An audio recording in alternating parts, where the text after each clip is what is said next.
अयोध्या में चारों राजकुमारियों के आने के बाद हर तरफ बस खुशियां ही खुशियां थीं। राजा दशरथ का परिवार आप कह सकते हैं अब जाके पूरा हुआ था। लेकिन हर किसी की जिंदगी में वो एक पल आता है ना, जब आईने में अपनी ही परछाई देखकर अचानक से एहसास होता है कि वक्त कितनी तेजी से गुजर रहा है।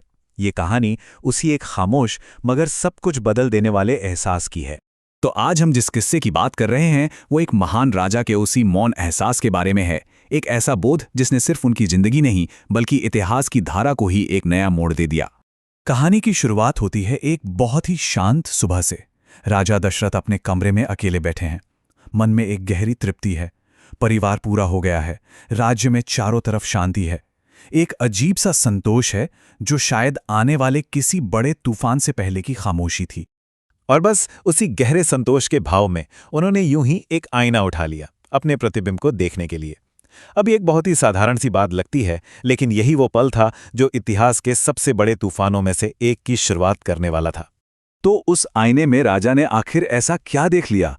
कभी कभी एक बहुत छोटी सी चीज एक बहुत बड़ा और गहरा संदेश लेकर आती है, और राजा दशरथ के लिए वो संदेश अब बिल्कुल उनके सामने था। जैसे ही उनकी नजर अपने कान के पास उस एक अकेले सफेद बाल पर पड़ी, मानो सब कुछ ठहर सा गया।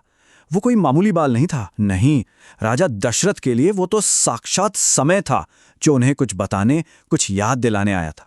उन्हें लगा जैसे वो बाल नहीं बल्कि खुद बुढ़ापा उनके कानों में फुसफुसा रहा हो, कह रहा हो, हे राजन, अब बस बहुत हो गया। ये सिर्फ उम्र बढ़ने का संकेत नहीं था, नहीं, ये कर्तव्य की एक दैवीय पुकार थी। उनके धर्म का अगला अध्याय शुरू होने वाला था। और बस इस एक एहसास ने फौरन एक बहुत मजबूत संकल्प को जन्म दिया। एक पिता के मन में जो एक गहरी इच्छा होती है ना, अपने बेटे को सफल देखने की, वही इच्छा अब एक राजा के संकल्प में बदल गई। वो अपनी आंखों के सामने राम का राज तिलक होते देखना चाहते थे, इससे पहले कि बहुत देर हो जाए।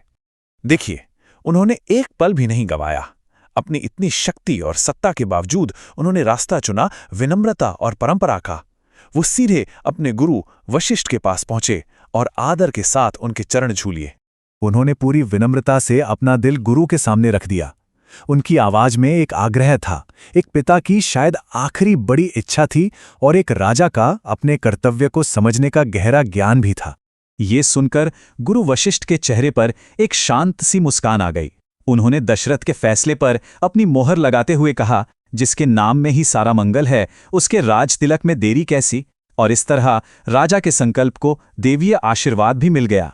और जैसे ही ये खबर महल की दीवारों से निकलकर अयोध्या की गलियों में पहुंची, राजा का वो निजी संकल्प एक सार्वजनिक उत्सव में बदल गया।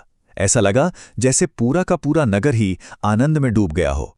गलियां सुगंधित जल से महकने लगी और हवा में मंगल गीत गूंजने लगे। ये नज़ारा साफ साफ बता रहा था कि राजा का फैसला कितना सही था और उनकी प्रजा अपने होने वाले राजा राम से कितना ज्यादा प्यार करती थी। दशरथ का ये फैसला असल में हमें एक बहुत गहरी बात सिखाता है। ये समय की पुकार को पहचानने का ज्ञान है, और सत्ता को मोह से नहीं बल्कि विवेक से अगली पीढ़ी को सौंपने का ज्ञान है। ये पद से चिपके रहने के बजाय गरिमा के साथ आगे बढ़ने की एक कला है। लेकिन जहां एक पूरा शहर खुशियों के सागर में गोते लगा रहा था, वहीं महल के एक अंधेरे कोने में एक साजिश की चिंगारी धीरे धीरे सुलग रही थी। ये उत्सव का माहौल अब एक बहुत बड़ी अनहोनी की आशंका में बदलने वाला था। यह सवाल अब हवा में तैर रहा था। अयोध्या की इस खुशी को आखिर किसकी नजर लगने वाली थी? वो कौन सी ताकत थी जो इस मंगल अवसर को एक बहुत बड़ी त्रासदी में बदलने पर तुली हुई थी? और सबसे बड़ी विडंबना तो देखिए कि क्या राजा दशरथ का सबसे बड़ा गुण जो था अपने परिवार के लिए उनका असीम प्रेम, वही उनके सबसे बड़े दुख का कारण बनने वाला था। इस सारे अंधेरे और इस सारी साजिश के केंद्र में सिर्फ एक नाम था, एक ऐसा नाम जो अयोध्या के भाग्य को हमेशा हमेशा के लिए बदल कर रख देगा। और वो नाम था मंथरा। अब उसकी क्या भूमिका थी, ये हम जानेंगे अपनी अगली प्रस्तुति में।